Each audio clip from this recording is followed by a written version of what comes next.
Hello, it's Anna Hill here with the Farming Today podcast. A new report warns the UK faces serious challenges because of climate change. It sees farmers as part of the solution, but only if they get more help to do that. There are things we can do to help to protect the UK farming sector and food prices from those risks, but we need action now from government. We'll have more on that a little later. First, all week we're celebrating British flowers. Kate Fox is a former academic, now a flower farmer, and earlier this year she set up the South Yorkshire Flower Hub to bring groups of local growers and florists together to create an online wholesale market of seasonal British-grown flowers. Only a tiny fraction of the UK market is spent on locally grown flowers, and it is a big market. Each year we spend some £2.2 billion on cut flowers. So there's a lot of potential for change. Mary Ward-Lowry has been along to Kate's base at Gringley-on-the-Hill in Nottinghamshire to find out more. Yeah, I've got some yellow roses. They should have been white, but they were a little bit of a mystery because I often put the white roses in the polytunnel for pride so they don't get marked, the petals. Got a bit of all sorts. Got some larkspur coming, some sweet peas, some butterfly ranunculus. So I've been flower farming for about 5 years, and because I've got small children, I've been working up very steadily, so I'll do a few extra beds each year. And I remember speaking to a fellow flower farmer who said it takes about 7 years before you really get to a point where you're paying tax and you're earning enough money to be a legitimate business as opposed to sort of a side hustle. And so I thought, how can you make it easier for smaller growers to get involved? Because there's lots of people who are growing in their back garden and they've got beautiful quality flowers, but it's difficult then for a small scale grower to fulfill a florist's order. It would mean that the florist has to travel around lots of little small growers getting lots of little small parcels of flowers. So I thought, why don't we all load up our flowers into one central website, and then the florist can shop from that as though it was a wholesale website. And these are all local flowers, these are all British grown flowers? Yeah, every one of the growers that are on our South Yorkshire Flower Hub are grown without pesticides, without herbicides. The growers bring the flowers they've sold on Kate's app to a central location where the florists then pick them up. This model gives smaller growers a chance to sell a more diverse range of flowers, fragile or unusual blooms that wouldn't work for a mass market or wouldn't survive air freight.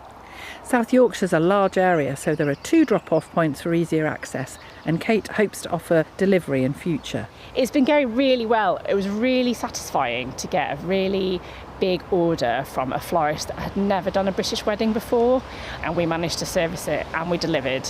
So 4 growers contributed to that one wedding, and it was effortless for the florist. And how many flowers was that? It was an absolute van full, but I would say in excess of 700 stems. Since March, Kate signed up 37 florists and 22 growers. The website takes a 10% commission on each order, and the net benefit is that growers sell more product. It also makes British flowers more accessible to local florists who might never have worked with them before. So it's about sustainability too. I think we'll start to increasingly question the legitimacy of importing flowers from the other side of the world. And I know there's the argument that in Africa or Colombia or these kind of places that flowers are a profitable crop and you're contributing to that economy. But I think actually we're seeing a lot of work coming out of the industry which shows that there's a lot of damage from water usage, probably not the same standards and specifications around pesticide usage that we would have in this country.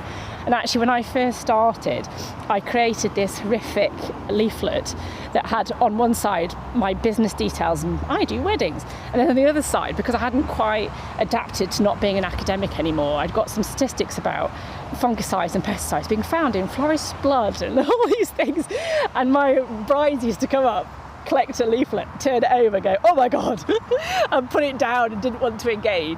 And I've realised that that is not the way to make change. You've got to give people straightforward, how do I make this better? How do I choose something that's better? Just choose local flowers, choose seasonal flowers, low carbon, no pesticides, low impact, is creating a space that is tended by a real human for insects, for birds, for wildlife. And that's just got to be better, hasn't it? Kate Fox there from Fox Farm Flowers. The prospect of closer ties with the European Union continues to make political headlines, and farmers are watching closely as the government works towards EU realignment and a new SPS, or sanitary and phytosanitary agreement, which should ease trade in food and agricultural goods between the UK and the EU. The House of Lords European Affairs Committee heard yesterday what an SPS agreement could mean for farmers, the meat industry and ports. To start the session, John Powell, Chief Executive of the British Meat Processors Association, spoke about the impact that Brexit has had on the cost of trade between the EU and the UK. So far, in the last few years, nearly £300 million spent on producing the export health certificates.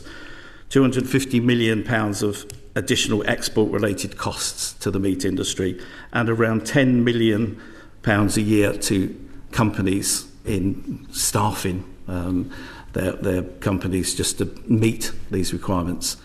John Powell and Tom Bradshaw, President of the National Farmers Union, pointed out that the devolved governments in the UK would all have to be consulted about the changes. He reminded the committee that since Brexit, farming policy in England has moved away from the EU in several specific aspects, things like TB vaccines, gene editing and pesticides. Mr Bradshaw said that while realignment would be generally welcomed, it needs careful consideration. We've got to make sure for plant protection products that we have the correct transition arrangements. There are reports that have been circulated suggesting a hard stop could cost £800 million. So the correct transition arrangements through an agreement are absolutely essential.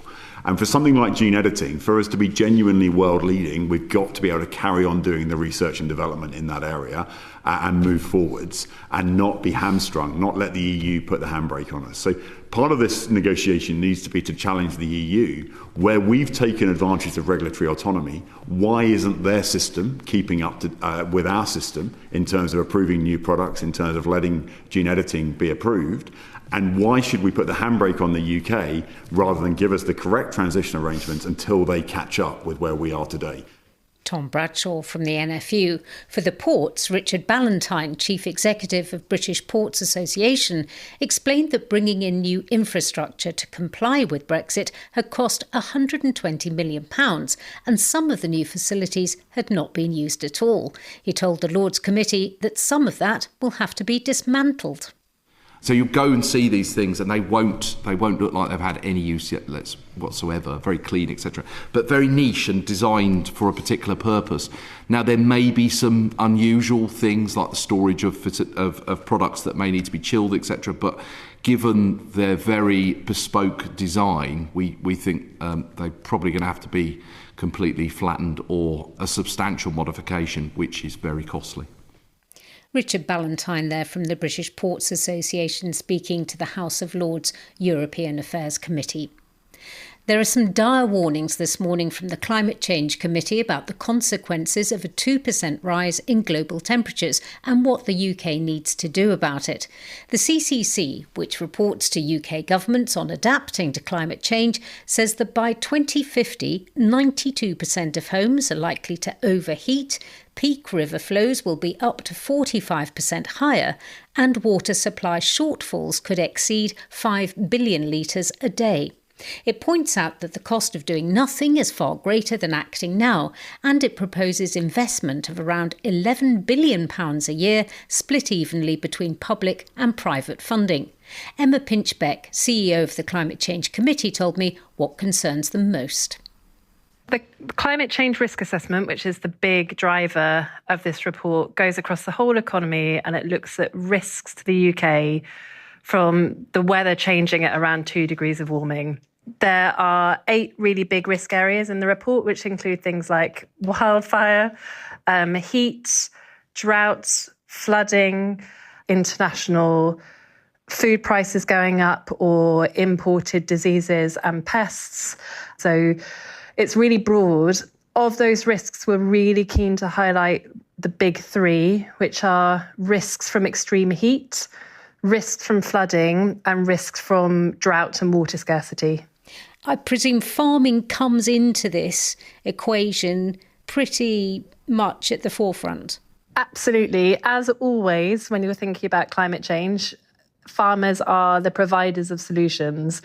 They are completely essential to thinking about approaches to the landscape that help reduce the risks of flooding and investing in nature restoration, but also thinking about what we need to do to keep farming viable in itself. So how can we change how we think about, for example, water storage on farms to help a community response to a drought or multiple farms responding to a drought rather than an individual farm, changing the sorts of crops that we grow to build a more resilient natural landscape, but also to keep food production at today's levels. DEFRA might say that many of the things you've mentioned are already included in its environmental schemes.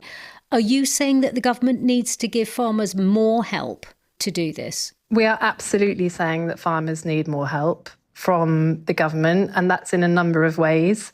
At a basic level, they need the information.